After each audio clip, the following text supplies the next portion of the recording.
ꯌꯦꯡꯕꯤꯔꯤꯕ ꯄꯨꯝꯅꯃꯛꯄꯨ ꯑꯍꯥꯟꯕꯃꯛꯇꯗ ꯈꯨꯔꯨꯝꯖꯔꯤ꯫ ꯑꯩꯍꯥꯛꯅꯁꯨ ꯄꯨꯝꯅꯃꯛꯄꯨ ꯈꯨꯕꯥꯝ ꯇꯔꯥꯂꯣꯟꯅꯗꯅ ꯈꯨꯔꯨꯝꯖꯔꯤ꯫ ꯑꯁꯣꯏ ꯑꯔꯥꯟ ꯌꯥꯎꯔꯕꯁꯨ ꯉꯥꯛꯄꯤꯒꯅꯤ꯫ ꯄꯨꯝꯅꯃꯛꯄꯨ ꯑꯃꯨꯛ ꯍꯟꯅ ꯈꯨꯔꯨꯝꯖꯔꯤ꯫ ꯌꯥꯝꯅ ꯅꯨꯡꯉꯥꯏ ꯉꯁꯤꯒꯤ ꯑꯩꯈꯣꯏꯒꯤ ꯃꯊꯪ ꯆꯠꯊꯔꯛꯄ ꯁꯦꯇꯔꯗꯦ ꯈꯨꯗꯤꯡꯒꯤ ꯑꯩꯈꯣꯏ ꯃꯌꯥꯝ ꯎꯅꯃꯤꯟꯅꯔꯒ ꯑꯩꯒꯤꯅ ꯌꯥꯝꯅ ꯅꯨꯡꯁꯤꯖꯔꯕꯤ ꯏꯃꯥ ꯃꯤꯡ ꯑꯣꯏꯅ ꯄꯟꯖꯔꯕꯗ ꯁꯔꯣꯖ ꯅꯂꯤꯅꯤ ꯈꯣꯝꯗ꯭ꯔꯥꯝꯅ ꯑꯩꯈꯣꯏꯅ ꯀꯣꯚꯤꯗꯀꯤ ꯇꯧꯔꯛꯄꯁꯤꯗ ꯑꯩꯈꯣꯏ ꯃꯌꯥꯝꯁꯤ ꯑꯩꯈꯣꯏꯒꯤ ꯃꯥꯏꯟꯁꯦ ꯈꯤꯇꯪ ꯄꯣꯖꯤꯇꯤꯚꯂꯤ ꯐꯣꯀꯁ ꯇꯧꯅꯕꯒꯤꯗꯃꯛꯇ ꯕꯨꯛ ꯀ꯭ꯂꯕꯀꯤ ꯔꯤꯗꯤꯡꯁꯦ ꯍꯧꯖꯈꯤꯕꯅꯤ꯫ ꯃꯗꯨ ꯍꯧꯖꯈꯤꯕꯗꯒꯤꯗꯤ ꯑꯩ ꯏꯁꯥꯒꯤ ꯑꯣꯏꯅꯗꯤ ꯃꯅꯤꯄꯨꯔꯤ ꯂꯤꯇꯔꯦꯆꯔꯁꯤꯗ ꯑꯩꯅ ꯈꯪꯗꯕ ꯃꯌꯥꯝꯁꯤ ꯉꯁꯤ ꯐꯥꯎꯕꯗ ꯌꯥꯝꯅ ꯈꯪꯕꯒꯤ ꯂꯟꯁꯦ ꯍꯦꯟꯒꯠꯂꯦ꯫ ꯑꯗꯨꯅ ꯁꯦꯇꯔꯗꯦ ꯈꯨꯗꯤꯡꯒꯤ ꯑꯩ ꯏꯁꯥꯃꯛꯅꯁꯨ ꯌꯥꯝꯅ ꯉꯥꯏꯖꯕ ꯅꯨꯃꯤꯠꯅꯤ꯫ ꯏꯃꯥꯅ ꯀꯔꯤ ꯈꯟꯒꯠꯄꯤꯔꯒ ꯀꯔꯤ ꯔꯤꯁꯔꯆ ꯇꯧꯕꯤꯔꯀꯥꯟꯗ ꯑꯩꯈꯣꯏ ꯃꯌꯥꯝꯗ ꯃꯅꯤꯄꯨꯔ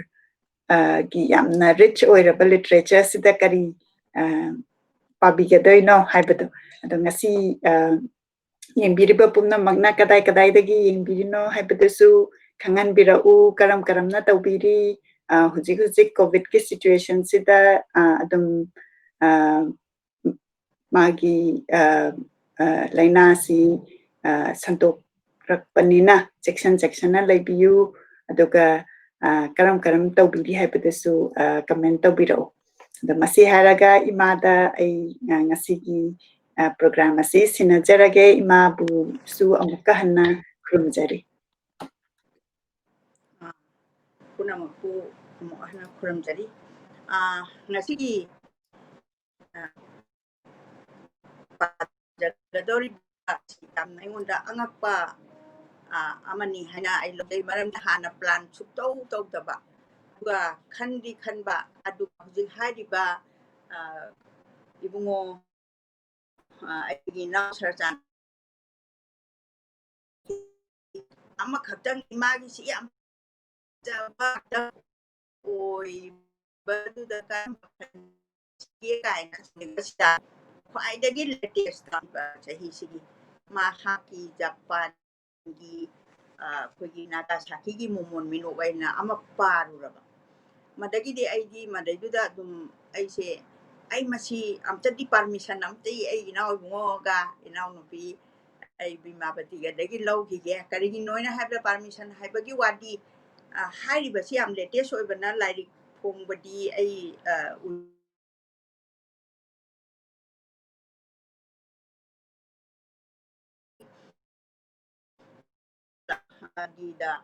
ꯑꯩꯈꯣꯏꯒꯤ ꯑꯩꯅ ꯍꯧꯖꯤꯛ ꯑꯩꯈꯣꯏꯁꯦ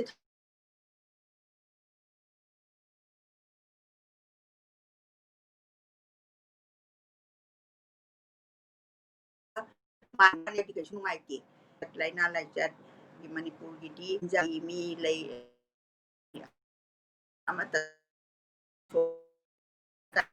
ꯌꯥꯝꯅ ꯊꯥꯖꯅꯔꯝꯃꯒ ꯉꯁꯤ ꯃꯊꯪꯒ ꯇꯧꯔꯛꯄ ꯌꯥꯎꯕꯅꯆꯤꯡꯕ ꯁꯤꯗꯩꯁꯤꯗ ꯋꯥꯈꯜꯁꯤꯁꯨ ꯌꯥꯝ ꯋꯥꯕ ꯃꯇꯝ ꯑꯣꯏꯕ꯫ ꯑꯗꯨꯒ ꯊꯥꯁꯤꯁꯨ ꯑꯃꯨꯛ ꯃꯩꯇꯩꯒꯤ ꯊꯥꯗ ꯍꯥꯏꯔꯒ ꯊꯋꯥꯟ ꯊꯥ ꯑꯣꯒꯁ ꯊꯥꯁꯦ ꯃꯁꯤ ꯄ꯭ꯔꯤꯊꯤꯕꯤꯒꯤ ꯑꯣꯏꯅ ꯗꯤ ꯑꯩꯅ ꯍꯥꯟꯅꯗꯤ ꯀꯌꯥ ꯀꯩꯅꯣ ꯑꯣꯏꯖꯗꯦ꯫ ꯑꯩꯈꯣꯏꯒꯤ ꯑꯍꯟꯁꯤꯡꯅ ꯊꯋꯥꯟ ꯊꯥ ꯍꯥꯏꯕꯁꯦ ꯀꯩꯅꯣꯁꯨ ꯑꯩꯈꯣꯏꯒꯤ ꯌꯥꯝꯅ ꯑꯋꯥꯕ ꯊꯥ ꯑꯣꯏꯕ꯫ ꯍꯥꯏꯗꯤ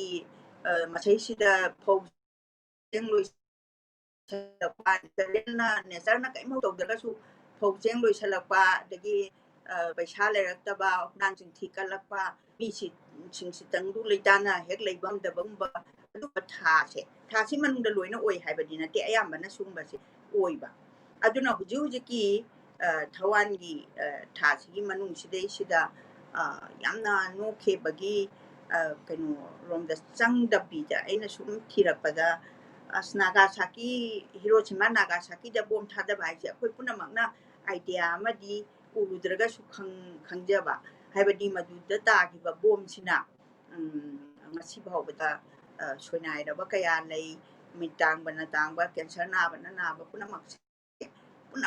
ꯃꯥꯡꯈ꯭ꯔꯀꯥꯟꯗ ꯃꯗꯨ ꯁꯥꯎꯅꯕꯗꯒꯤ ꯑꯁꯥꯎꯕꯗꯒꯤ ꯉꯥꯛꯇꯅꯤ꯫ aduna ashaubna kayamuk yam mangi haibase sum khallingai sidaisida hujiki aigi naw bungo kabigi kainota phamnaga karabani kabi oirabani yamna iraba inausina Nagasaki gi momon minok se aina hangjare adagi aigi inaunupi bimabati ga yamna harau eh isira hetta tawiu karigumba awatpa leiraga tharakani na chingba yam harau na tawira do aina hanba makada ai bimabati bo hana ꯆꯠꯆꯒꯦ ꯀꯔꯤꯅꯣ ꯑꯩ ꯕꯤꯃꯥꯕꯇꯤꯗ ꯍꯥꯟꯅ contact ꯇꯧꯖꯕꯅꯤ ꯑꯗꯨꯒꯤ ꯃꯊꯪꯗ ꯑꯩꯅ ꯏꯕꯨꯡꯉꯣ ꯑꯩ ꯏꯅꯥꯎ ꯏꯕꯨꯡꯉꯣ ꯀꯩꯅꯣ ꯑꯩꯈꯣꯏꯒꯤ ꯅꯥꯒꯥꯁꯥꯀꯤꯒꯤ ꯃꯣꯃꯣꯟ ꯃꯤꯅꯣꯛꯇ ꯅꯠꯇꯅ ꯂꯥꯏꯔꯤꯛ ꯑꯇꯩꯗꯁꯨ ꯊꯥꯗꯅ ꯑꯋꯥꯔꯗ ꯀꯌꯥ ꯐꯪꯈ꯭ꯔꯕ ꯏꯅꯥꯎ ꯑꯁꯤꯕꯨ ꯑꯩꯅ ꯁꯤꯡꯕ ꯉꯝꯂꯔꯣꯏꯗ ꯄꯨꯟꯁꯤꯒꯤ ꯍꯟꯅ ꯊꯥꯒꯠꯄꯒ ꯂꯣꯏꯅꯅ ꯄꯨꯟꯁꯤ ꯆꯨꯞꯄ ꯃꯪꯒꯣꯜ ꯑꯣꯏꯕ ꯑꯏꯕ ꯏꯕꯒꯤ ꯂꯝꯁꯤꯗ ꯑꯣꯏꯔꯁꯅꯨ ꯍꯥꯏꯕ ꯋꯥꯐꯝꯁꯦ ꯑꯩꯅ ꯊꯝꯖꯒꯦ ꯑꯗꯨꯒ ꯄꯔꯥꯁꯤ ꯄꯥꯖꯗ꯭ꯔꯤꯉꯩꯒꯤ ꯃꯃꯥꯡ ꯁꯤꯗ ꯍꯧꯖꯗ꯭ꯔꯤꯉꯩꯒꯤ ꯃꯃꯥꯡꯁꯤꯗ ꯕꯥꯏꯑꯣꯗꯥꯇꯥ ꯍꯥꯏꯕꯗꯤ ꯀꯃꯥꯏꯅ ꯀꯔꯝꯕ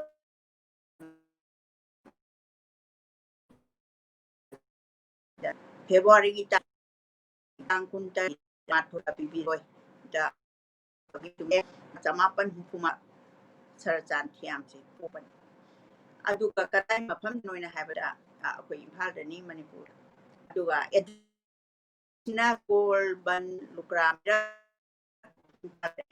ꯏꯝꯐꯥꯜ ꯋꯦꯁ ꯗꯤꯁꯇ꯭ꯔꯤꯛ ꯃꯅꯨꯡꯗ ꯂꯩ ꯑꯗꯨ ꯃꯅꯤꯡ ꯃꯃꯥꯡ ꯑꯩꯈꯣꯏ ꯑꯣꯏꯔꯦ ꯑꯗꯨꯒ ꯄꯣꯛꯄꯒꯤ ꯏꯕꯦꯝ ꯅꯨꯡꯁꯤ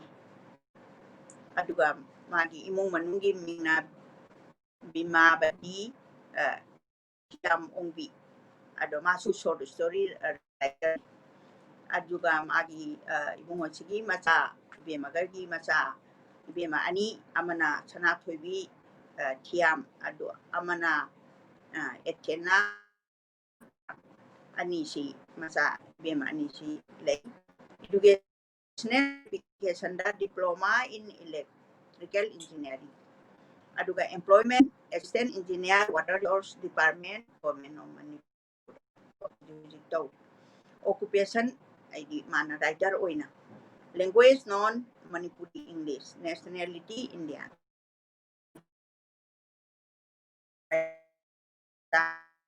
published work khara gi kainoni sayena namba oina ramadi tana yamna award phangiba aduguma aiba kabini ahanbada tengali karaba podon lisinga machamapan marfu da poetry ni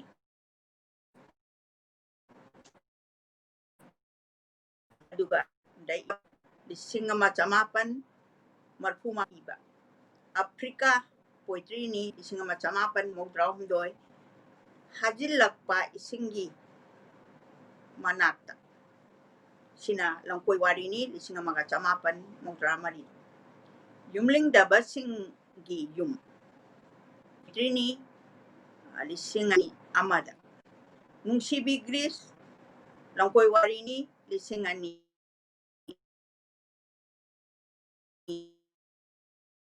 tararak hana edition puna pabongre kaya to ya maminga korjay dagi tokiba nungsibi gris tsunami poetry ni lisinga ni taru nungsibi Bangladesh sina langkoy wari ni lisinga ni mapanda aduga third edition bhau kongre Gopal Sharma biography lising ani tara asumna wangmada haiba inong noba khwaidagi latest sina lising ani tara mapangi December gi tang 18 saisida phom adugi mathangda huji langkoi wari si chumna akogi masi akogi phong bagi loirabra loidribra so ai hangjawdre masi diary oina leiba yamnadi miyamna su akoida Japan ga akoigi Hiroshima Nagasaki gi sida natana ꯑꯩꯈꯣꯏꯒꯤ ꯏꯟꯗꯤꯌꯥꯁꯤꯗ ꯃꯣꯏꯔꯥꯡꯂꯣꯝꯗꯒꯤ ꯅꯦꯇꯥꯖꯤ ꯁꯨꯕꯥꯁ ꯆꯟꯗ꯭ꯔ ꯕꯣꯁꯅ ꯅꯦꯛꯑꯒ Japan ꯂꯥꯟꯅ ꯃꯅꯤꯄꯨꯔꯗ ꯀꯥꯏꯅ ꯍꯧꯖꯤꯛ ꯐꯥꯎꯕꯗ Japan ꯃꯌꯥꯝ ꯑꯃ ꯂꯩꯈꯤꯗꯕ ꯃꯔꯥꯏꯕꯛ ꯊꯤꯔꯕ ꯖꯄꯥꯟ ꯃꯌꯥꯝ ꯑꯃ ꯃꯥꯏꯕꯝ ꯂꯣꯠꯄ ꯆꯤꯡꯗ ꯑꯩꯈꯣꯏꯒꯤ ꯃꯥꯒꯤ ꯀꯩꯅꯣ ꯑꯩꯈꯣꯏꯒꯤ ꯃꯣꯅꯨꯃꯦꯟ ꯂꯩꯗꯅ ꯆꯍꯤ ꯈꯨꯗꯤꯡꯒꯤ ꯃꯈꯣꯏꯅ ꯃꯄꯥ ꯃꯄꯨꯒꯤꯗꯃꯛꯇ ꯂꯩꯈꯠꯄ ꯂꯥꯛꯏꯕ ꯃꯐꯝꯁꯦ ꯁꯤꯁꯨ ꯑꯣꯏꯕ ꯑꯗꯨꯒ ꯑꯋꯥꯕ ꯊꯥꯁꯨ ꯑꯣꯏꯕ ꯑꯗꯨꯒ ꯁꯤꯒꯤ ꯋꯥꯔꯤꯁꯤꯁꯨ ꯑꯩ ꯍꯧꯖꯤꯛ ꯋꯥꯔꯤꯁꯤ ꯈꯤꯇꯪ ꯑꯩꯈꯣꯏꯅ ꯀꯩꯅꯣ ꯇꯧꯈ꯭ꯔꯕ ꯃꯇꯨꯡꯗ ꯑꯏꯕꯒꯤ ꯀꯕꯤꯒꯤ ꯄꯥꯊꯣꯛꯆꯈ꯭ꯔꯕ ꯃꯇꯨꯡꯗ ꯂꯩꯔꯤ ꯑꯋꯥꯔꯗ ꯃꯌꯥꯝ ꯑꯃ ꯂꯩꯔꯤ ꯑꯩ ꯀꯣꯟꯅ ꯑꯃꯨꯛ ꯃꯁꯤ ꯑꯃꯨꯛ ꯁꯝꯊꯖꯔꯛꯀꯦ ꯍꯧꯖꯤꯛ ꯅꯥꯒꯥꯁꯥꯀꯤꯒꯤ ꯃꯣꯃꯣꯟ ꯃꯤꯅꯣꯛ ꯍꯥꯏꯕꯁꯦ ꯑꯩ ꯍꯧꯖꯔꯛꯀꯦ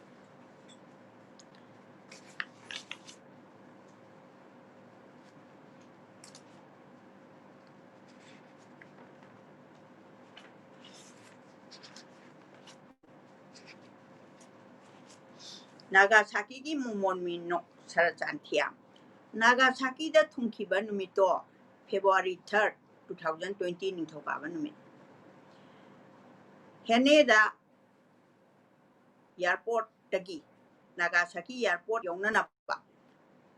Haneda airport dagi Nagasaki airport yaunanapa aikoi maya mari Haneda airport manung tamna changsinbada yamna nonglukna robot amana taramna opirami makhut lonaduna Irish program amagidamak Manipurdagi aikoi 13ni numit nipani gi oina Japan khongchatta Saratchand Surjitna luchingduna chatkibadu atom bombing gi chaitheng phanglaba Nagasaki na aikoi bu ubada harauramgani Authokchaba koklamgani hotnaba kanba Japanese singna put oluraba mafam amabu fajarba sohorama onthokpa ngambada Japan nasu punamaknasu kaunadri numit ado August ki tang 8 takiba ngasagi Nagasaki gi bomdo 1995 ayuki pung 13 minute ani Petamen haina khangnaba bom amana ut olhan khibani Nagasaki Matamduda Charakna Nagasaki ki missing ase lakh aniga lising nifuromni adubu atom bombing matungda lising ama chamapan nifu mangagi December da phangkiba record da mi lising humdoi chanipan marfu marina sikiba mioi lising mari chamapan supna mapanna aso apan nangkiba ngasi haiba numise August ki tang 8 lising ani kun nongmaijing numit bom thada khiba numituna tang 8 1995 ngasi di chahi 75 chap jana mapung phare platinum jubilee haibaduma koire ngasi gi numit asi kaya da maman yam khraba Irish program da yaw khiba Nagasaki aikoi mayam yamna harauki yamna nuaiki amuka hena nuaiki badi Nagasaki survivor amaga Nagasaki gi adumlaba bomdudagi survivor amaga unaba phanglagani haiba sidani unagadaba numina February gi tang 3 lisingani kunda lepakoppa numita ngaingam khide numit asita bu ngaibada aikoi punamak soi dangamdana Nagasaki phawbadi yauduna asin arang tobiriba singna Luke Plaza Hotel da aikhoibu thambiki program da yawbagi nungaibado hakthengna Nagasaki yawrapadadi changna sargalamba phanglabagum thoki awang nongpo bharat ki state kharadagi lakminaba punamak punna aikoi yankhai gi jamak tongan baka singda lekham piraba matungda aihakti mayai oina chawrap tawbaka amada itomta lekhi aidi ayiba kabise Masimakna Nagasaki ga hena naksinaba lambi ama oiki maina pungan ngana urabasu numidangda maru lukna numidangni haiba matagum lothi ahingi lairembigum Nagasaki na imangda koisat chatpagum tawraki numidangi chaklen charaba matungda phaijub singkhatuna sangna hipthaki ahing amagi damak hipthaki piriba phamung aduda Phana kuina tumthaba yakhide adugu tumthakra male manganba ingonda mayek sengna uraki aduga hairaki ngasidi aihak yamna nuaire Japan da lakpa ayambana Hiroshima di hekta yokselami aigi naktadi Iraq lakpi kide tasengna ayamna warawi yamna pende aihak ama lady haibase kana amatana khambi daba matamduda nungai gadoriba sibu karidano adubu ngasidi nakhoi mayam aigi nakta lakpire ahing amatang oirabasu ithanungda pothabire hayeng na mayam ama yengba chatlagani nahak nasu hena khanglibaduni atom bomb thadaba matamda ehak na wakibado aigi wari kaya ama suna hak na takhrabani punamak ningsinglagani do Pare potharo aigi di nungai bagi ngamkhai leitre mangama manglure haibasi kabina khanglaki break up call ama thu na thugai rapada malemda ihan hana numit thorapham lamdamni haiba japana dumak mayek sengna taklamki ayuki haunabi thabak punamak loisilaba matungda breakfast lauraga khoi punamak Nagasaki atomic bomb museum Peace Park amadi Nagasaki survivor unaba bus tongduna thoraki hotel bu bidai piram laga chokthaba naidraba guide chingduna lamjing biduna kawngamdraba numit ama oihoragani February gi tang mari lisingani chani lisingani kun unaki wari watai sanaki Nagasaki survivor Mr. Yoshiro Yamawakiga numit asida mi Piktak tauba mana phalap tauba angauba samna leiteng laba Yamasaki gi khonjel nikla tauraki karigumbada lakak tauna haiki thodok singdo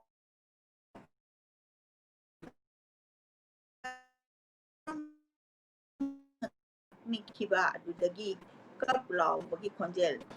dang law phangba mainga thabak chatkiba ipado asi marakta yawmi akiba mayamdu yakanduna akiba phaurakide sangsilubada mabuk kaya dagi thorakliba matibong maril nudal chariba natraga othorakli rakhanna machinba anda yenglubada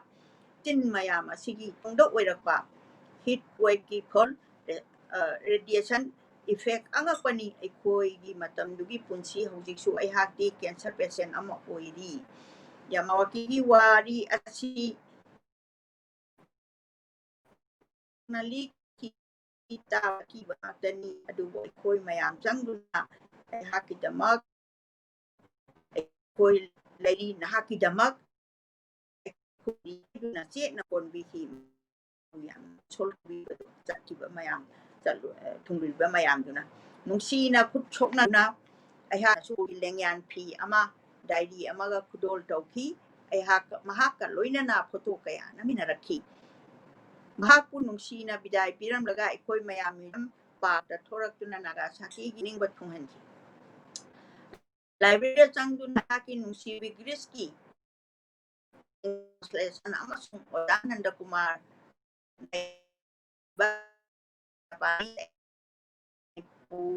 for beginners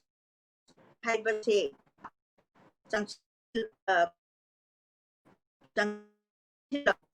pahan bila kusin narang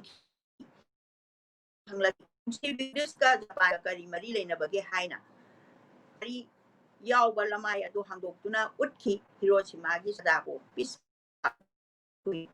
ngasi ai koksida Nagasaki gi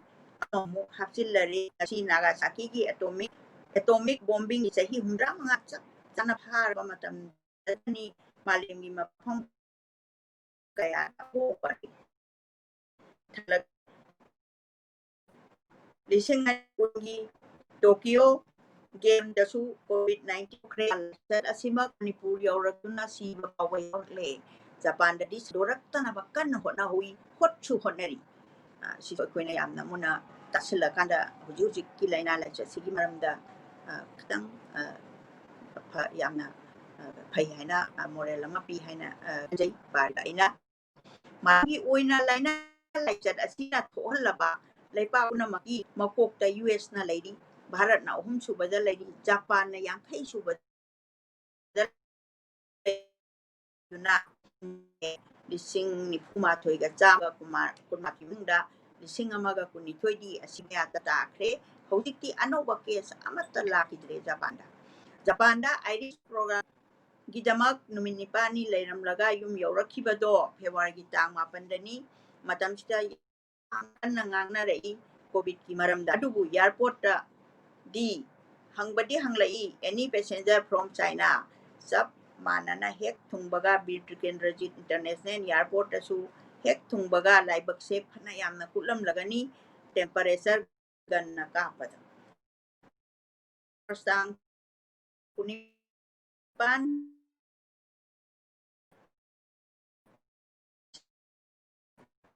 ꯀꯨꯟꯗ Imphal west DC ꯇꯧꯗꯕꯔꯥ ꯇꯧꯅꯕ ꯈꯪꯍꯜꯂꯛꯈ꯭ꯔꯕ ꯃꯇꯨꯡꯗ ꯍꯛꯆꯥꯡꯗ ꯑꯍꯣꯡꯕ ꯂꯩꯇꯅ ꯅꯨꯃꯤꯠ 14ꯅꯤ ꯍꯧꯈꯤ ꯃꯥꯂꯦꯝꯒꯤ ꯑꯣꯏꯅ kaya laki ungkatnarakpa hengganaraki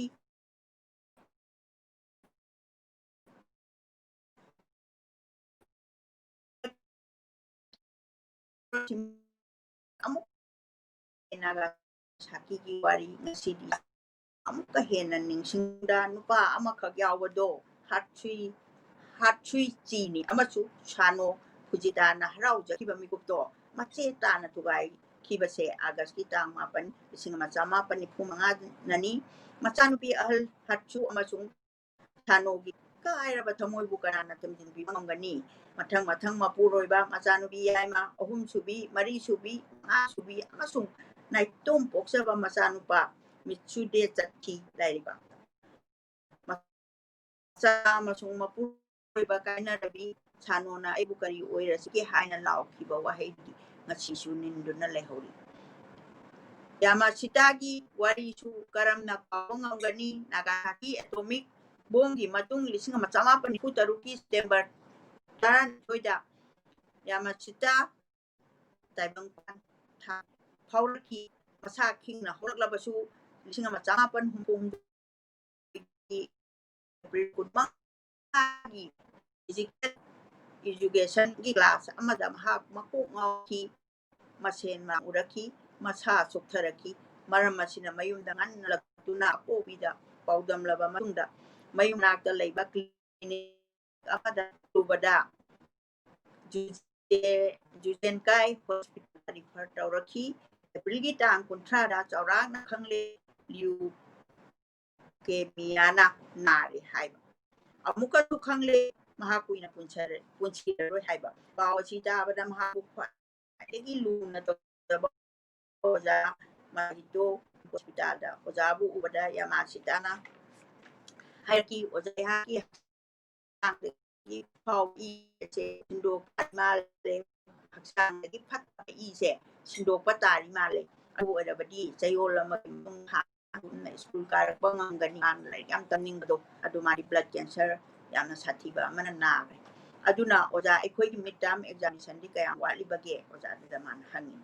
Haibagi wani mahaki anagi pibamdi nongmagi soksilaki adumang na tang drama thoida Nagasaki University Hospital haksa manung suma panda iyam thopa hena chokthara hena pibam kaypa hingani haibagi asauri karim ta uya kidrawa masagi pibam kaypa hingani haibagi asau kari amata chawtha haiba yakidra masagi makta phamladuna karigumba khara masa kanglaba masinda inge tawbada kapladuna hairaki ima ai kari mata chaningre mahaki matausi apopapi su marumapa mari mata su doctor su kari mata upai lekhidre hingnanaba aroibi thaduna maikai kaya dagi honarabasu hospital asida tha arom leiramlaga Yamashita aroiba sor honki ngasidagi sahi 30 pharapagi kumonase amuk sumayek sengna tari 1968 ki Song Book of the Bomda yauriba Keloid ki Maithong urakasi hingaurabasing urakasi mapanda chatliba hingaurabasing asiba mapaina pal oina thingatlaba aduga asiba sagol ama mahaki mapugi nakta yatari mamit angur machu changladuna ꯅꯨꯃꯤꯠꯀꯤ ꯃꯉꯥꯜ ꯐꯪꯗ꯭ꯔꯕ ꯑꯦꯇꯣꯝꯕꯣꯝꯒꯤ ꯅꯣꯡꯃꯄꯩꯒꯤ ꯃꯔꯨꯝꯗ ꯑꯣꯂꯦꯟꯗꯔ ꯂꯩꯔꯥꯡꯁꯤꯡꯅ ꯑꯉꯥꯡꯕ ꯃꯆꯨ ꯑꯣꯏꯔꯤ ꯍꯤꯡꯖꯥꯎ ꯃꯔꯨꯝꯗ ꯑꯁꯤꯕ ꯍꯛꯆꯥꯡꯁꯤꯡꯕꯨ ꯍꯨꯟꯗꯣꯛꯂꯝꯗꯨꯅ ꯃꯩ ꯍꯧꯔꯕ ꯅꯨꯃꯤꯠꯀꯤ ꯃꯩꯁꯥꯗ ꯍꯤꯡꯍꯧꯔꯤꯕꯁꯤꯡꯅ ꯆꯠꯂꯤ ꯃꯈꯣꯏꯒꯤ ꯊꯋꯥꯏ ꯍꯤꯡꯅꯅꯕꯒꯤꯗꯃꯛ ꯂꯩꯈꯤꯗ꯭ꯔꯕ ꯃꯔꯨꯞꯀꯤ ꯇꯔꯨꯛ ꯁꯨꯕ ꯀꯨꯝꯑꯣꯟ ꯂꯥꯛꯂꯤ ꯑꯦꯇꯣꯝ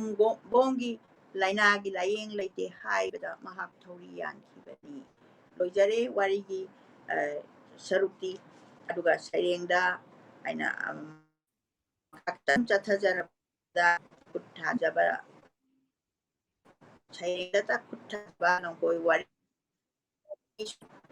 ꯑꯃꯨꯛꯀ ꯍꯦꯟꯅ ꯐꯖꯅ ꯏꯔꯕ ꯑꯩꯈꯣꯏꯒꯤ ꯏꯕꯨꯡꯉꯣ ꯁꯔꯠꯆꯟꯗ ꯊꯤꯌꯥꯝꯅ ꯄꯨꯊꯣꯔꯛꯈꯤ ꯅꯨꯡꯁꯤꯕꯤ ꯒ꯭ꯔꯤꯁ ꯅꯦꯁꯅꯦꯜ ꯁꯥꯍꯤꯇ꯭ꯌ ꯑꯦꯀꯥꯗꯃꯤ ꯑꯦꯋꯥꯔꯗꯁꯨ ꯐꯪꯈꯤ ꯋꯥꯔꯤ ꯑꯁꯤꯅ ꯑꯄꯥꯕꯁꯤꯡꯒꯤ ꯊꯃꯣꯏꯕꯨ ꯍꯨꯝꯗꯨꯅ ꯄꯨꯈꯤꯕꯅꯤ ꯃꯊꯪꯗ ꯅꯨꯡꯁꯤꯕꯤ ꯕꯪꯒ꯭ꯂꯥꯗꯦꯁ ꯄꯨꯊꯣꯔꯛꯈꯤ ꯉꯁꯤ ꯄꯨꯊꯣꯛꯆꯔꯤꯕꯁꯤ ꯃꯍꯥꯛꯅ ꯖꯄꯥꯟꯒꯤ ꯅꯥꯒꯥꯁꯥꯀꯤꯗ ꯆꯠꯂꯨꯕꯒꯤ ꯔꯤꯄꯣꯔꯠ ꯑꯃ ꯏꯔꯒ ꯐꯣꯡꯂꯛꯄꯗꯨꯅꯤ ꯃꯁꯤꯗꯁꯨ ꯃꯍꯥꯛꯀꯤ ꯄꯤꯊꯣꯔꯛꯄꯒꯤ ꯄ꯭ꯔꯇꯤꯚꯥꯒꯤ ꯃꯁꯦꯛ ꯃꯉꯥꯜꯒ ꯇꯁꯦꯡꯅ ꯍꯧꯔꯛꯏ ꯍꯥꯏꯅ ꯑꯩꯍꯥꯛꯅ ꯊꯝꯖꯒꯦ ꯅꯥꯒꯥꯁꯥꯀꯤꯒꯤ ꯁꯛꯇꯝ ꯑꯗꯨꯕꯨ ꯉꯁꯤ ꯃꯥꯂꯦꯝ ꯑꯁꯤꯗ ꯖꯨꯛ ꯖꯨꯛ ꯈꯨꯗꯤꯡꯗ ꯆꯠꯊꯔꯛꯂꯤꯕ ꯄ꯭ꯔꯂꯣꯏꯒꯤ ꯃꯁꯛ ꯀꯌꯥ ꯉꯁꯤꯁꯨ ꯀꯣꯔꯣꯅꯥ ꯚꯥꯏꯔꯁꯀꯤ ꯀꯣꯚꯤꯗ-19ꯅ ꯃꯤꯑꯣꯏꯕ ꯖꯥꯇꯤꯗ ꯄꯤꯔꯤꯕ ꯆꯩꯊꯦꯡ ꯀꯌꯥ ꯃꯥꯌꯣꯛꯅꯔꯤ ꯃꯤꯑꯣꯏꯕ ꯑꯩꯈꯣꯏꯅ ꯆꯍꯤ 3 ꯈꯨꯟꯇꯥꯛꯄ ꯑꯃꯁꯨ ꯂꯩꯈ꯭ꯔꯤ ꯃꯅꯤꯄꯨꯔꯒꯤ ꯀꯟꯇꯦꯛꯁꯇ ꯌꯦꯡꯉꯨꯕꯗ ꯑꯩꯒꯤ ꯏꯄꯥ ꯏꯄꯨꯁꯤꯡꯅ ꯍꯥꯏꯕꯤꯔꯝꯕ ꯈꯣꯡ ꯍꯥꯝꯕ ꯂꯩꯅꯥ ꯄꯨꯛꯆꯠꯄꯒꯤ ꯂꯩꯅꯥ ꯍꯥꯏ ꯉꯜꯂꯤꯉꯩ ꯃꯇꯝꯗ ꯂꯩꯅꯥ ꯑꯁꯤꯅ ꯁꯤꯕ ꯃꯤꯁꯤ ꯏꯃꯨꯡ ꯑꯃꯗ ꯂꯩꯕ ꯃꯤ 5ꯒꯤ ꯃꯅꯨꯡꯗ ꯃꯤ 3ꯁꯦ ꯃꯊꯪ ꯑꯗꯨꯝ ꯁꯤꯕ ꯂꯥꯏꯌꯦꯡꯒꯤ ꯄꯊꯥꯞ ꯆꯥꯎꯈꯠꯇ꯭ꯔꯤꯉꯩ ꯃꯇꯝꯅꯤ ꯆꯥꯎꯈꯠꯂꯛꯂꯕ ꯃꯇꯝꯗ ꯂꯩꯅꯥ ꯑꯁꯤ ꯃꯥꯡꯈꯤ ꯑꯗꯨꯕꯨ ꯂꯩꯔꯕꯁꯨ ꯍꯧꯖꯤꯛ ꯂꯩꯔꯕꯁꯨ ꯌꯥꯝꯅ ꯂꯥꯏꯅ ꯀꯟꯕ ꯉꯝꯃꯦ ꯃꯤ ꯐꯥꯎꯕꯗꯤ ꯁꯤꯍꯟꯕ ꯉꯝꯍꯟꯗ꯭ꯔꯦ ꯑꯗꯨꯒ ꯃꯊꯪꯗ ꯑꯃꯨꯛ HIV ꯄꯣꯖꯤꯇꯤꯚ ꯗ꯭ꯔꯒꯇꯒꯤ ꯂꯥꯛꯄ ꯂꯩꯅꯥ ꯂꯥꯏꯑꯣꯡ ꯑꯃꯁꯨ ꯂꯩꯔꯤ ꯍꯧꯖꯤꯛ ꯐꯥꯎꯕꯗ ꯑꯗꯨꯝ ꯂꯩꯔꯤꯕꯅꯤ ꯑꯗꯨꯅ ꯑꯁꯤ ꯂꯥꯛꯏ ꯇꯤꯕꯤ ꯂꯧꯅꯒꯟꯕ ꯂꯩꯅꯥꯅꯤ ꯑꯗꯨꯕꯨ ꯇꯤꯕꯤꯁꯨ ꯀꯟꯇ꯭ꯔꯣꯜ ꯇꯧꯏ ꯑꯗꯩ ꯇꯤꯇꯥꯅꯁ ꯑꯁꯤꯅꯆꯤꯡꯕ ꯂꯩꯅꯥ ꯀꯌꯥꯅ ꯂꯟꯗꯥꯔꯛꯂꯕ ꯃꯤꯑꯣꯏꯕ ꯈꯨꯟꯅꯥꯏꯗ ꯉꯁꯤ ꯃꯤꯑꯣꯏꯕꯅ ꯑꯩꯈꯣꯏꯒꯤ ꯑꯃꯒ ꯂꯣꯏꯅꯅ ꯈꯠꯅꯕ ꯆꯩꯅꯕ ꯃꯥꯡꯍꯟꯕ ꯇꯥꯍꯟꯕ ꯄꯨꯝꯅꯃꯛꯁꯦ ꯂꯦꯞꯇ꯭ꯔꯤ ꯑꯗꯨ ꯂꯦꯞꯄꯁꯤ ꯃꯁꯤ ꯃꯨꯟꯅ ꯈꯜꯂꯀꯥꯟꯗ ꯃꯤꯑꯣꯏꯕ ꯍꯥꯏꯕꯁꯦ ꯅꯨꯡꯁꯤꯅꯕ ꯍꯥꯏꯕꯁꯤꯅ ꯂꯞ ꯏꯖ ꯗ ꯒ꯭ꯔꯦꯇꯦꯁ ꯍꯥꯏꯅ ꯑꯩꯅ ꯋꯥꯐꯝ ꯑꯁꯤ ꯑꯩꯅ ꯄꯔꯥ ꯑꯁꯤ ꯄꯥꯔꯕ ꯃꯇꯨꯡꯗ ꯊꯝꯖꯔꯤ ꯌꯥꯝꯅ ꯅꯨꯡꯉꯥꯏꯖꯔꯦ ꯏꯃꯥꯅ ꯈꯟꯒꯠꯄꯤꯗꯅ ꯉꯁꯤꯗꯤ ꯌꯥꯝꯅ ꯑꯅꯧꯕ ꯑꯣꯏꯅ ꯏꯕꯤꯔꯛꯄ ꯍꯟꯗꯛꯀꯤ 2020ꯗ ꯆꯠꯄꯤꯔꯨꯔꯀꯥꯟꯗ ꯑꯦꯛꯁꯄꯤꯔꯤꯌꯦꯟꯁꯁꯤ ꯁꯦꯌꯔ ꯇꯧꯕꯁꯤ ꯌꯥꯝꯅ ꯇꯥꯕꯗ ꯅꯨꯡꯉꯥꯏꯖꯩ ꯇꯣꯀꯤꯌꯣ ꯍꯥꯏꯕ ꯃꯐꯝꯁꯤ ꯑꯩ ꯏꯁꯥꯃꯛꯇꯤ ꯆꯠꯇ꯭ꯔꯤ ꯑꯗꯨꯒ ꯆꯠꯀꯦ ꯍꯥꯏꯅꯗꯤ ꯑꯩꯒꯤ ꯅꯤꯡꯖꯩ ꯑꯗꯨꯒ ꯇꯣꯀꯤꯌꯣꯗ ꯂꯦꯟ ꯇꯧꯔꯀꯥꯟꯗ ꯅꯥꯒꯥꯁꯥꯀꯤꯒꯤ ꯃꯣꯏꯒꯤ ꯑꯦꯌꯔꯄꯣꯔꯠꯀꯤ ꯗꯨꯗ ꯔꯣꯕꯣꯠꯅ ꯋꯦꯜꯀꯝ ꯇꯧꯋꯤ ꯀꯥꯏꯅ ꯇꯥꯕꯁꯤꯗ ꯑꯃꯨꯛꯀ ꯍꯦꯟꯅ ꯆꯠꯅꯤꯡꯕ ꯑꯃ ꯐꯥꯎꯏ ꯑꯗꯨꯒ ꯌꯥꯝꯅ ꯐꯖꯅ ꯀꯚꯔ ꯇꯧꯕꯤꯅ ꯏꯕꯤꯔꯦ ꯑꯗꯨꯒ ꯍꯥꯟꯅꯅ ꯏꯕꯤꯈꯤꯕꯗ ꯕꯦꯡꯒꯥꯂꯤ ꯀꯥꯔꯕ ꯄꯣꯇꯣꯟ ꯍꯥꯏꯕꯁꯤ ꯃꯤꯡꯁꯦ ꯍꯦꯛ ꯇꯥꯕꯗ ꯑꯩꯅ ꯌꯥꯝꯅ ꯇꯥꯖꯅꯤꯡꯕ ꯑꯃ ꯐꯥꯎꯏ ꯑꯗꯒꯤ ꯃꯐꯝꯗ ꯆꯠꯄꯒꯤ ꯑꯐ꯭ꯔꯤꯀꯥ ꯑꯗꯒꯤ ꯅꯨꯡꯁꯤꯕꯤ ꯒ꯭ꯔꯦꯁ ꯅꯨꯡꯁꯤꯕꯤ ꯕꯪꯒ꯭ꯂꯥꯗꯦꯁ ꯑꯗꯨꯅ ꯂꯝ ꯆꯠꯄꯁꯤꯗ ꯑꯦꯛꯁꯄꯤꯔꯤꯌꯦꯟꯁ ꯑꯩꯈꯣꯏꯅ ꯊꯦꯡꯅꯕꯁꯤ ꯁꯦꯌꯔ ꯇꯧꯔꯀꯥꯟꯗ ꯑꯩꯈꯣꯏꯒꯤ ꯄꯔꯁꯄꯦꯛꯇꯤꯚ ꯑꯩꯈꯣꯏꯒꯤ ꯑꯥꯎꯠꯂꯨꯛꯁꯤ ꯁꯣꯏꯗꯅ ꯆꯥꯎꯊꯣꯛꯄꯅꯤ ꯍꯥꯏꯅ ꯑꯩꯅꯁꯨ ꯌꯥꯝꯅ ꯌꯥꯖꯅꯤꯡꯉꯤ ꯑꯗꯨꯅ ꯃꯊꯪ ꯑꯩꯅ ꯑꯩꯈꯣꯏꯒꯤ ꯔꯥꯏꯇꯔ ꯃꯤꯡ ꯑꯣꯏꯅ ꯄꯟꯖꯔꯕꯗ ꯁꯔꯠꯆꯥꯟ ꯊꯤꯌꯥꯝꯅ ꯏꯕꯤꯕ ꯃꯌꯥꯝꯁꯤ ꯌꯥꯝꯅ ꯇꯥꯅꯤꯡꯕ ꯑꯃ ꯐꯥꯎꯖꯩ ꯃꯇꯥꯡ ꯑꯁꯤꯗ ꯑꯩ ꯐꯣꯇꯣ ꯈꯤꯇꯪ ꯄꯨꯈꯠꯆꯔꯛꯀꯦ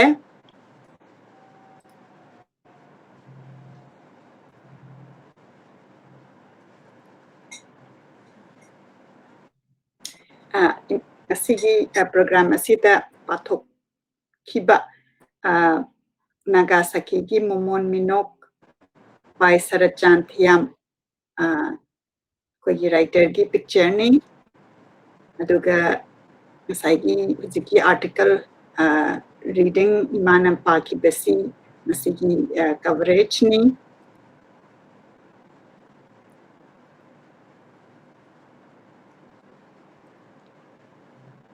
nuka award pangbagi picture su share to jeri duka aina imana paringi da lamkoi haibadi Nagasaki da gi maram da cover to bagi aduga Tokyo da chatpagi si aina yankhatsabada Facebook da photo thengnajai ai amtang share to jage koigi ai bagi account dagi share to jarakpani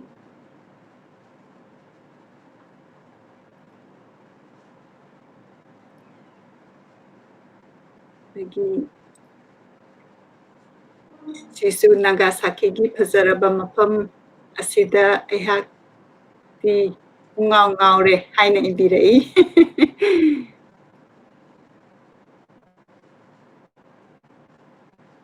sisu Tokyo chalu bagi picture ni sina Tokyo da ngasagi program tu yauru bagi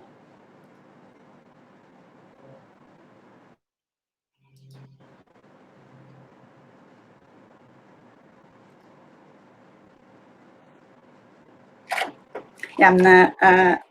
nungaijare mathang tarakpada comment khara lokhachage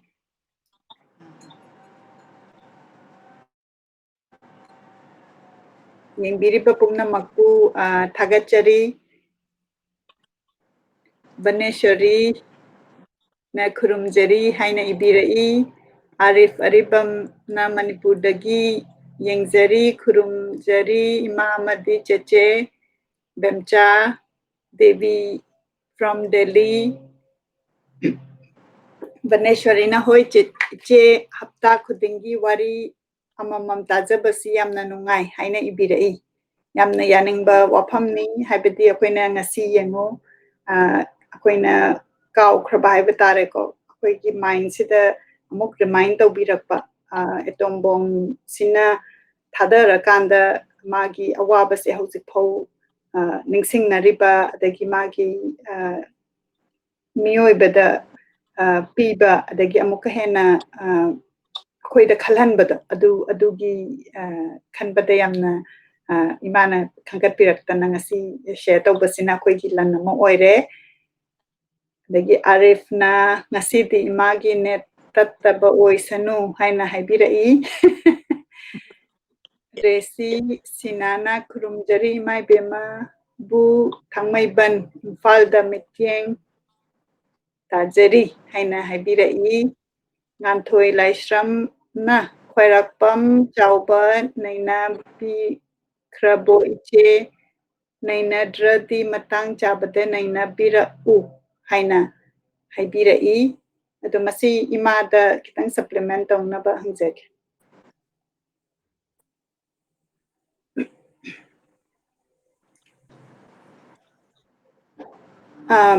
ima tabibra Tai. okay kainogi nganthoi laisram na haibi hangbirakpa khwairakpam chauba gi nainabase khoina khwairakpam chauba gi nainabasi di mamangda yaukre adoisu additionally imana upcoming haitare ko aduda nainabagi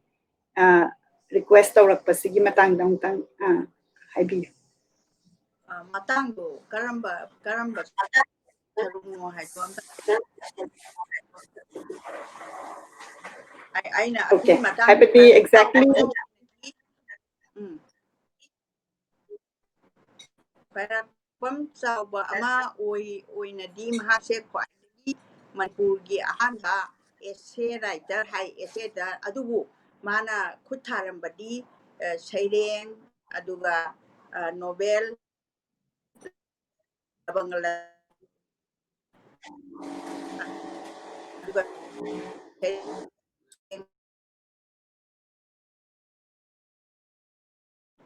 pom chaubana ihan hanba kabi haina gi mana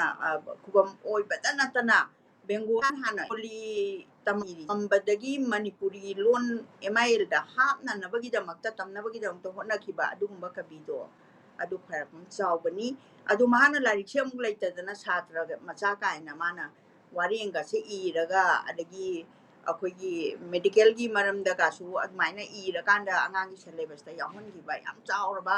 ꯁꯥꯍꯤꯇ꯭ꯌꯒꯤ ꯊꯧꯗꯥꯡꯁꯦ ꯊꯣꯏꯗꯣꯛ ꯍꯦꯟꯗꯣꯛꯅ ꯃꯥꯅ ꯔꯣꯃꯥꯟꯇꯤꯛꯇ ꯀꯩꯗ ꯄꯪꯏꯗ ꯏꯕ ꯑꯩꯈꯣꯏꯒꯤ ꯉꯁꯤ ꯍꯤꯖꯕꯥꯡ ꯑꯍꯜ ꯍꯣꯏꯅꯒ ꯊꯝꯕꯤꯔꯝꯃꯤꯕ epic ꯑꯗꯒꯤ ꯃꯥꯅ ꯊꯝꯕꯤꯔꯝꯃꯤꯕ ꯊꯝꯕꯥꯜ ꯑꯗꯨ ꯑꯗꯥ ꯑꯗꯣꯝꯗ ꯆꯠꯄ ꯅꯠꯇꯕ ꯀꯃꯜꯅ ꯆꯠꯂꯤꯗꯣ ꯌꯥꯝ ꯔꯣꯃꯥꯟꯇꯤꯀꯦꯂꯤ ꯆꯠꯄ ꯅꯠꯇꯕ ꯁꯃꯥꯖ ସଂସ୍කාꯔꯁꯨ ꯑꯗꯨꯝ ꯌꯥꯎꯗꯕ ꯅꯠꯇꯦ ꯑꯗꯨꯕꯨ ꯈ꯭ꯋꯥꯏꯔꯥꯛꯄꯝ ꯆꯥꯎꯕꯗꯤ ꯃꯥꯗꯤ ꯁꯥꯍꯤꯇ꯭ꯌꯒꯤ ꯑꯄꯣꯛꯄ ꯃꯄꯥ ꯍꯥꯏꯅ ꯀꯧꯔꯤꯁꯦ ꯀꯔꯤꯒꯤꯅꯣꯅ ꯍꯥꯏꯕꯗ ꯁꯥꯍꯤꯇ꯭ꯌꯁꯦ ꯉꯁꯤ ꯑꯩꯈꯣꯏꯅ ꯇꯝꯕ ꯐꯪꯉꯤꯁꯦ ꯃꯥꯅ ꯁꯦꯂꯦꯕꯁꯁꯤꯗ ꯍꯥꯞꯅꯅꯕꯒꯤ ꯑꯆꯧꯕ ꯊꯧꯗꯥꯡ ꯑꯃꯁꯨ ꯂꯧꯕꯤꯈꯤꯕ ꯑꯗꯨꯝꯕ ꯀꯕꯤꯅꯤ ꯍꯥꯏꯖꯅꯤꯡꯉꯤ ꯑꯗꯣ ꯏꯆꯥꯅ ꯍꯪꯕꯤꯔꯛꯏꯁꯦ ꯃꯅꯨꯡꯗ ꯂꯩꯔꯤꯕ ꯃꯩꯇꯩ ꯀꯕꯤꯗꯤ ꯑꯩ ꯄꯥꯈ꯭ꯔꯦ ꯑꯗꯒꯤ ꯀꯔꯤ ꯈ꯭ꯋꯥꯏꯔꯥꯛꯄꯝ ꯆꯥꯎꯕꯒꯤ ꯈꯔꯗꯤ ꯑꯩ ꯅꯩꯅꯖꯈ꯭ꯔꯦꯅ ꯈꯜꯂꯤ ꯑꯗꯣ ꯀꯔꯤꯒꯤ ꯃꯇꯥꯡꯅꯣ ꯀꯔꯤꯅꯣ ꯍꯥꯏꯕꯗꯨꯃꯇꯪꯗꯤ ꯑꯩꯉꯣꯟꯗ ꯇꯁꯦꯡꯅ ꯈꯤꯇꯪ ꯈꯪꯍꯟꯕꯤꯔꯛꯑꯣ ꯍꯥꯏꯅ ꯑꯁꯨꯃꯥꯏꯅ ꯊꯝꯖꯒꯦ ꯍꯥꯏꯕꯗꯤ ꯀꯔꯝꯕ ꯔꯥꯏꯇꯤꯡ ꯀꯔꯝꯕ ꯂꯥꯏꯔꯤꯛ ꯅꯠꯇ꯭ꯔꯒꯅ ꯁꯩꯔꯦꯡ ꯅꯠꯇ꯭ꯔꯒꯅ ꯑꯦꯁꯦꯅꯣ ꯅꯩꯅꯍꯟꯅꯤꯡꯉꯤꯁꯤ ꯍꯥꯏꯕꯅꯤ ꯑꯗꯨꯅꯤ ꯑꯗꯒꯤ ꯑꯥꯔꯤꯐꯅ ꯆꯤꯆꯦ ꯏꯃꯥꯒꯤ ꯅꯦꯠꯁꯤ ꯌꯥꯝꯅ ꯅꯨꯡꯉꯥꯏꯇꯦ ꯋꯥꯏꯐꯥꯏ ꯑꯃ ꯁꯤꯖꯤꯟꯅꯔꯕꯗꯤ ꯅꯨꯡꯉꯥꯏꯅꯤ ꯍꯥꯏꯅ ꯍꯥꯏꯕꯤꯔꯛꯏ ꯃꯁꯤ ꯑꯆꯨꯝꯕꯅꯤ ꯍꯧꯖꯤꯛ ꯍꯧꯖꯤꯛꯇꯤ ꯏꯃꯥꯒꯤ ꯅꯦꯠꯁꯦ ꯐꯖꯩ ꯑꯗꯨ ꯃꯔꯛꯇ ꯉꯁꯤꯒꯤ ꯑꯣꯏꯅ ꯑꯗꯨꯒ ꯂꯥꯁ ꯇꯥꯏꯝꯗꯁꯨ ꯈꯤꯇꯪ ꯃꯔꯛꯇ ꯅꯨꯡꯉꯥꯏꯇꯕ ꯌꯥꯎꯏ ꯑꯗꯨꯅ ꯏꯃꯥꯒꯤ ꯗꯦꯜꯂꯤꯗ ꯂꯩꯕ ꯇꯦꯛꯅꯤꯀꯦꯜ ꯇꯤꯝꯗ ꯁꯤꯟꯅꯖꯔꯒꯦ ꯏꯉꯣꯠ ꯆꯧꯕ ꯂꯨꯀ꯭ꯔꯥꯝꯅ ꯒꯨꯗ ꯏꯚꯤꯅꯤꯡ ꯏꯃꯥ ꯍꯥꯏꯅ ꯍꯥꯏꯕꯤꯔꯛꯏ ꯔꯥꯙꯥ ꯁꯔꯃ ꯂꯥꯏꯃꯌꯨꯝꯅ ꯈꯨꯔꯨꯝꯖꯔꯤ ꯏꯃꯥ ꯑꯃꯁꯨꯡ ꯏꯆꯦꯕꯨ ꯁꯔꯖꯨ ꯖꯨꯕꯤ ꯑꯇꯣꯝꯅ ꯃꯤꯁ ꯌꯨ ꯃꯦꯗꯝ ꯍꯥꯏꯅ ꯍꯥꯏꯕꯤꯔꯛꯏ ꯉꯥꯟꯊꯣꯏ ꯂꯥꯏꯁ꯭ꯔꯝꯅ ꯏꯃꯥꯅ ꯑꯅꯥ ꯑꯌꯦꯛ ꯌꯥꯎꯗꯕ ꯄꯨꯟꯁꯤ ꯁꯥꯡꯕ ꯑꯣꯏꯕꯤꯌꯨ ꯄꯟꯇꯤ ꯄꯣꯠꯁꯪꯕꯝ ꯃꯦꯗꯝ ꯆꯦꯆꯦ ꯈꯨꯔꯨꯝꯖꯔꯤ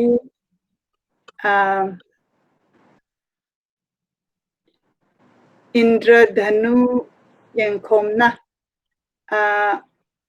ꯑꯥꯏꯗꯤ ꯃꯅꯨꯡꯁꯤꯗ ꯕꯨꯛ ꯑꯗꯨꯕꯨ ꯀꯔꯝꯅ ꯐꯪꯒꯅꯤ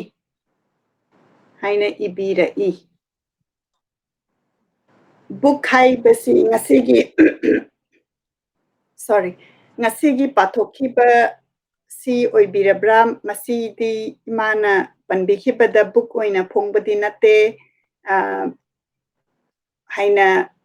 ꯊꯝꯕꯤꯈꯤ ꯑꯗꯨꯒ ꯃꯁꯤꯒꯤ ꯃꯃꯥꯡꯗ ꯐꯣꯡꯈꯤꯕ ꯄꯣꯏꯝ ꯑꯃꯗꯤ ꯑꯦꯁꯦ ꯃꯌꯥꯝꯁꯤꯗꯤ ꯄꯕ꯭ꯂꯤꯁ ꯇꯧꯈ꯭ꯔꯕꯅꯤ ꯑꯗꯨꯒ ꯀꯗꯥꯏꯗ ꯂꯩꯕꯒꯦ ꯍꯥꯏꯕꯗꯨꯗꯤ ꯑꯩ ꯏꯁꯥꯃꯛꯅꯗꯤ ꯈꯪꯖꯗꯦ ꯑꯗꯨ ꯑꯩ ꯊꯤꯒꯠꯆꯔꯛꯀꯦ ꯑꯗꯨꯒ ꯑꯃꯨꯛ ꯈꯪꯍꯟꯖꯔꯛꯀꯦ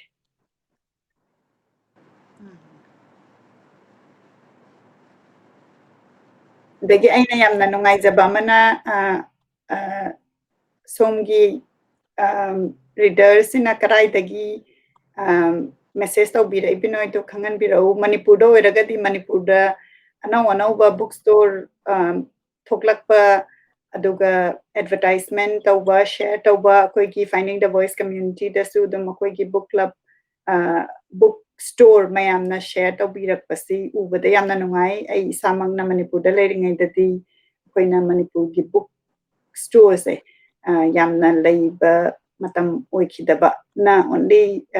ꯁ꯭ꯇꯗꯤ ꯔꯤꯂꯦꯇꯦꯠ ꯑꯣꯏꯅ ꯂꯩꯈꯤꯕ ꯍꯥꯏꯇꯥꯔꯦ ꯑꯗꯣ ꯍꯧꯖꯤꯛ ꯍꯧꯖꯤꯛꯇꯤ ꯑꯅꯧꯕ ꯕꯨꯛ ꯁ꯭ꯇꯣꯔ ꯃꯌꯥꯝ ꯊꯣꯛꯑꯒ ꯑꯩꯈꯣꯏꯒꯤ ꯑꯥꯎꯠꯕꯨꯛ ꯅꯣꯚꯦꯜ ꯁꯤꯒꯨꯝꯕ ꯐꯪꯕꯒꯤ ꯌꯥꯝꯅ ꯑꯣꯄꯣꯔꯆꯨꯅꯤꯇꯤ ꯂꯩꯔꯦ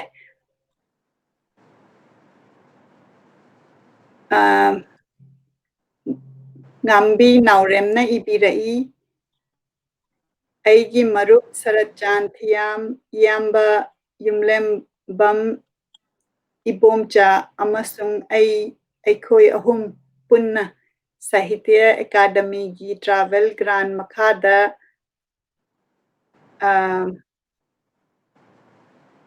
ꯀꯔꯂꯥꯗ ꯆꯠꯃꯤꯟꯅꯈꯤꯕꯁꯨ ꯉꯁꯤ ꯏꯆꯦꯅ ꯃꯔꯨꯞꯀꯤ ꯂꯝꯀꯣꯏ ꯋꯥꯔꯤ ꯄꯥꯊꯣꯛꯄꯤꯕꯁꯤꯅ ꯅꯧꯍꯧꯅꯅ ꯅꯤꯡꯁꯤꯡꯂꯛꯏ ꯍꯥꯏꯅ ꯏꯕꯤꯔꯛꯏ ꯑꯩꯒꯤ ꯃꯔꯨꯞꯁꯤ postmodern Manipuri poetry gi idhau sagatpada yauriba kabi amani yamna nungai marupki anauba lamkoi wari ichena lanthokpirakpa Birendrajit Nauremna ibirakpani yamna nungai sigi share tawbirakpa Bimabati Thiyam Ungbina Oja amasung Manikabu Thagachari haina ibirai yam thagatsari Laimayum Ipemcha Devina Khurumjari Ima amasung Ichemma Bemcha Imai Bema gi program asi Saturday yamna wana ngaiduna lejari Priya Devi Longjamna Khurumjari Imai Bema Madi Monica Bu from Delhi haina ibirai nanau ingudam na may God bless you haina ibirai the matang asida aina amuk yamna nungaiba tawjaningi se akoigi ngasigi ai photo se amuk pukhatjarake mayam like and love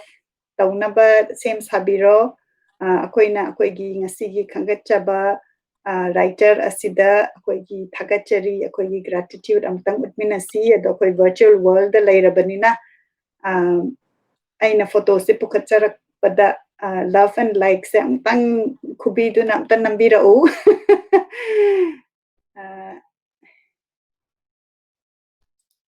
ai amtang pukhatcharake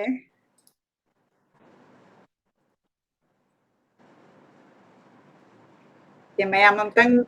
like tawbirau ai akoigi thank you sumaina ibiraktana akoigi Manipur literature Manipur gi writing asida contribute tawbiraga akoigi rich literature sida ulbibase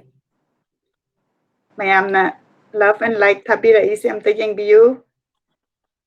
akoigi ngasigi khangkachaba writer Saratchand Thiyam gi damakta mayam love and like thank you amtang pibirau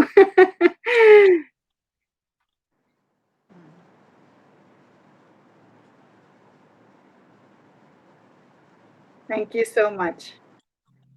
yamna nungai ado imada aina hana request tawjarage ngasai tengali karaba podon haise yamna aina tabada paningba ma phawi ado imagi list of requests haise batare ko sida amtang madu khanghan khangningba paningba poi aduga akoigi writer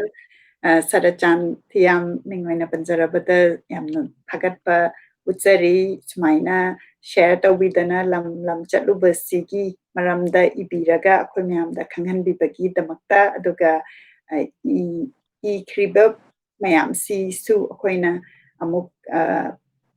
paminasi khangminasi haina haijage ai isamaksu tengali karaba podon si yam nungsiba ma yawba aduga aiba kabinasu yamna ngallingaida ahanba oina igiba sairengni haina magi introductory amada aina thengnajagiba masagi chahi 20 muk adumai surakpa adaiduda aduga tengali karaba podon aisida akhoise tengali karaba podon marakta ai isamaksu like tamjarakpani adi tengali karaba podon aidi podon namga lalte namga thalami mai pusalamde akhoina khangakpa matamda aina class 1 adaida mai di pusale adugi mamangi wari khara sum kanna memory da lei matamda aigi yamna kai haini aina tengali karaba podon sibu yam nungsirubagi maramdi kabigidi atopa kainoni sairengse ai mangdasu leiri adu hujingmak lonchannaraga pabadu aina khitang nungaitadana atopa sairengi group amada tawjarage haina thamjabane adaiduda ngasagi aikhoise lairik auraiba matamda lalten amamamga mi amamamga gi like oithoktabanina podon haisi imung khudingmakta thalami ado hujingna mu kaino podon si kamai tawge kaithing kumbi singna akhoi kerosene je hapchallaga moina yumda lakpasida leira konthangda linkang kakhoi nungpai kari kara punamaktagi unanaba kaino punamaktagi kannanabaina tengali karaba podon se wangna thangalaga moise kaithen se pareng chana kumaktoi yam sigrajani akhoi maitei gi ahan bada oiramba phibam se ado mai si street lem se leiramde matam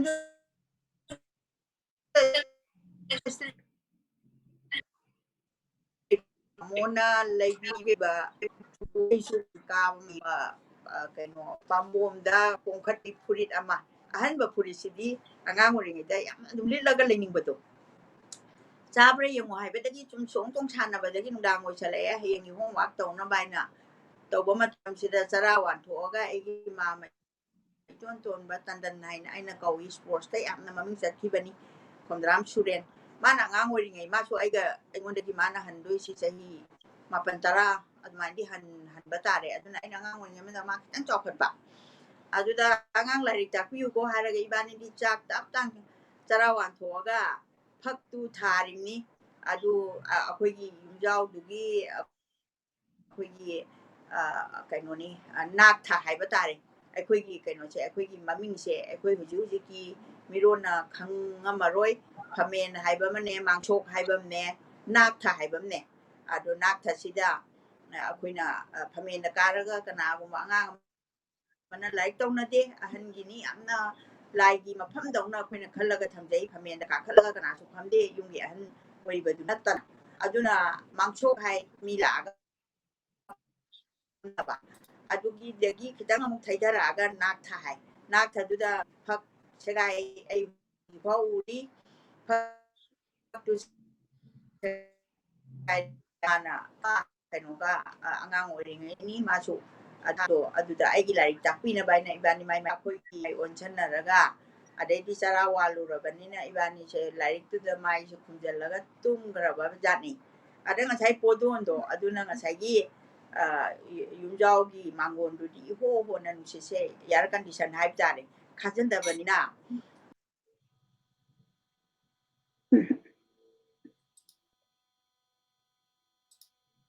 imagi connection se tatkhre aduga matang asida akoigi ayiba ngasigi feature tawjariba mingwana panjarabada Saratchand Thiyam gi comment ama ujai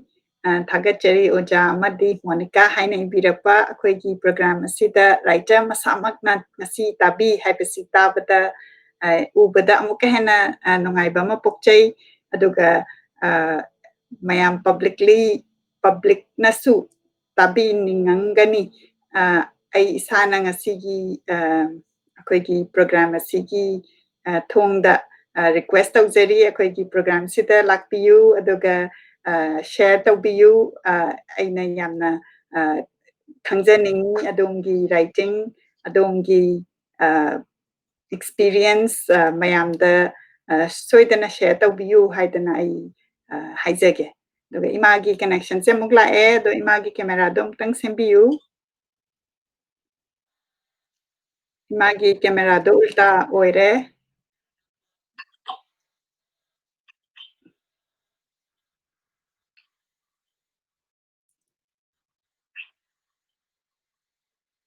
ahai okay mase mu pukhatjarake akoigi program loisan bagi matamdi yaujarae ado imana net tat khringaida aina akoigi ngasigi feature tawriba writer Saratchand Thiyam gi comment asi feature tawjabani aduga amuksu akoina invite tawjaba akoigi program sida lengsan biraaga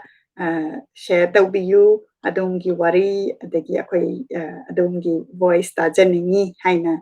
request tawjarambani ma ado yam nungai jai ado hujiki ngasai gi aigi wari du kada yore ai khanghodre tengali karba podondo aina yam ru bai maram ki aigi anawa purito aina utharaga tumingaida loina chakhalaktana aise siba su sehodre aduga maina su chakpagi di oidre khara phatlaung cha kanda kanthaba khadi nare aingonda mai du munna baina purapala adudagi di aina tengali karba podon se yam nungsiraba ko saireng ama su leiramba sida aina masi page na khanbadagi ngasagi Nagasaki gi momon minok si parubadagi aise adum ngaukhalaktana ba masina amwe parage na aina ibungoga ibemagada adumaina wari sabadagi ngasi pabase aina phangjarini asmaina ai thamjage. Okay, ngai aduga mathangda imana soidana pabiyu haina haijage adu ngasigi di program asi loisinjanaba tawrage adu imana kari last haibiningba leibiri. Aina haijagadawa bu ai punamaku aigi tabiriba ichasing inausing aduga ahlaman laiguru punamaku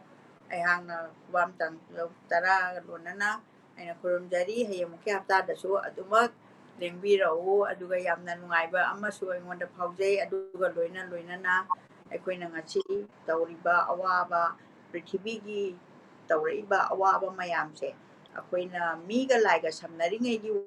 wari dagi thaidaraga mi tasengna mioiba haiba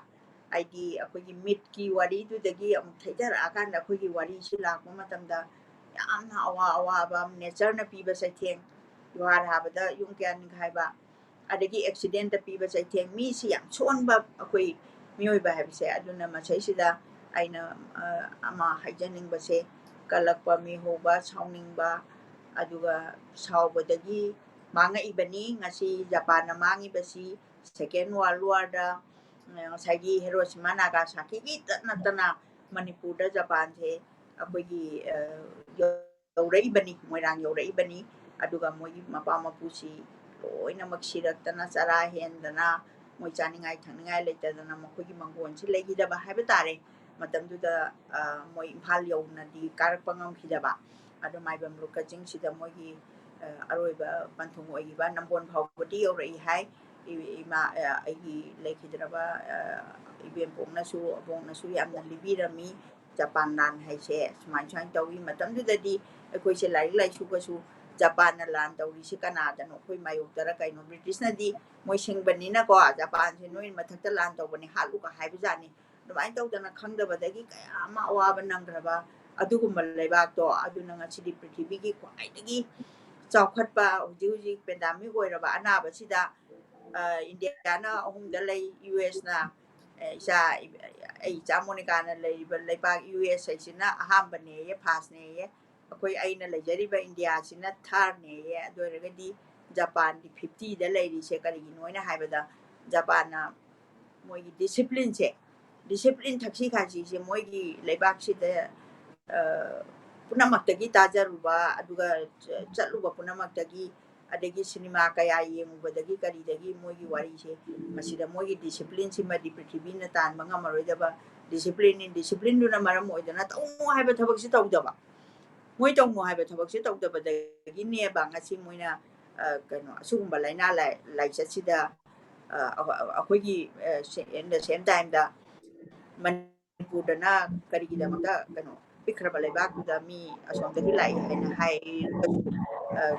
community spread tawre haraga adugumba Japan da ngasi amabau tawhaude na haibase pukningda wakhanda as moigi discipline do akoigi da leiramadi akoi discipline leite di anabru pura ko chai haiba nate da mi na tawno haiba thabak do mi yam tinno haire hek tinbagumba adagi ai kano tawre adugumba mayamse aina maroire na haijaba nate machigi section thorangse tawrakanda akoise hingminnaba akoi awaba macha ngakta ne akoi nungaiba matang yorakanda sidokhibado adu sidoktanabagidamagta aina akoina Japanni matawdo afabagi mataw tambadi kaisu kaidida afabai matawdi tamgadabane aduna ai Japanni matawdu tamninge hujik tamasi akoi pudama sorry aduna si hairaga ai hangna aikogi sandokliba punamakse akoina sandohningba kanamta yawba nate adu cheksanbado kita khara hena amoi hena cheksanlakanda laina chidagi akoi punamak hingminnasi haibagi pawjen simtang pijaraga ai sida punamak amukso hana khuramjari Yamna nungai aduga imana haibasida aina add tawbo oina akoigi mask hujikti open up tawre ko mafamda aduna thokta yadabagi yauraga duda thokpada mask soidana upiyu haina ai thamjage aduga aina comment amani dang ima kana YouTube tagi lokachage masida request khara lakpasi ima da aina tang ta cha haninga the YouTube channel da akoina sida live thato oba matung da YouTube channel da hapjabani masida comment tawbirak patabirak punamak pusu yamna thagat ba uchari comment yamna nungsi bela I adong asiki oina di ai comment amani dang khangat jage comment asi ima khulak pigi nongang heito by Khaidem Pramodini Kita Ibirapani J Chan Tongbrana A Dorendro Jitna Iba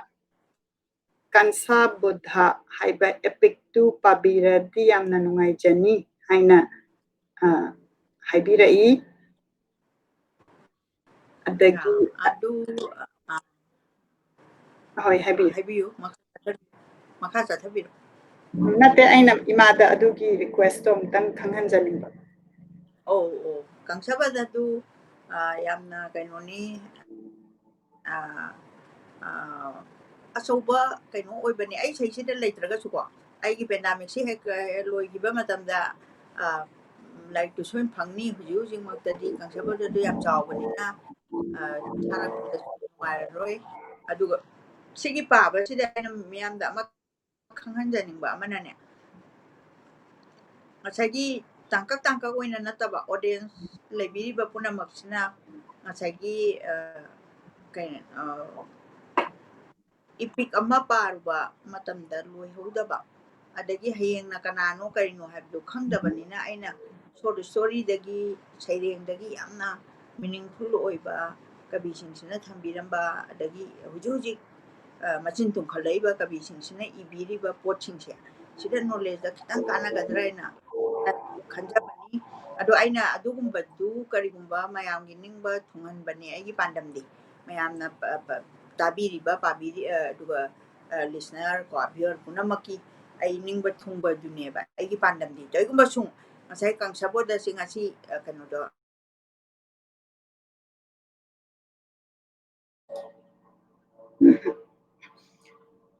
Hoyamna Numaire, Mana Madu Tapi Bagi, Adagi comment Amaga, I Lokachage, comment Asi Akoigi Tagajarigi program, the Pirakpani, Sanjit Bajaspati Mayumna, Iche Aiga Mata Tengnadri, Haining Mayam Loina, Haini Iche, Haina Ibire. Asida Aina Haijaningisi Akoigi Tagajarigi program, say Aina Manipur. The Topa Matamda Chatlaga Tagatpi me Manipurgi oina taubiba mi mayam ki Tagatpi you haina hangbada Tagalaktaba Yaubagi sin do the Hirakpani Adamasi Haibadi Sanjit Bachas Patti Mayum na Ibira isi maga Tingnara Dimana Loina Haini Haibani Adu Harakpada Yamna Nungai Aduna Madu Soidana akoigi program sida lakpiyu aduga adom na thagatningba mi akoigi Manipur da thagatningba mi si soidana thagat inabagi damakta request tawjari akoigi program asi mayamgi damakta semjabani chari hairi pasi akoigi Manipur da practice of gratitude se spread tawnaba mayam se nungsiba adai thagatpa wahai se hairakanta Nungsina leminaba society ama oiminasi haibagi intent aduga goal aduda senjabani aduna matang asida ngasigi oinadi akoigi program asi loisinjarage imasu amukhana changbire aduna program asi mayam na yengbidana mapungphan begi namakta yamna nungaijare aduga marakta akoigi internet ki problem kitang leibasi ngakpigani amasi akoigi khutta leitabani Hujiki oinadi madu pigani haina hangachari to mathang tarakpada soidana kari tawbayagi habito payingzake se haraka khurumjari ima busu yamna nalukpochari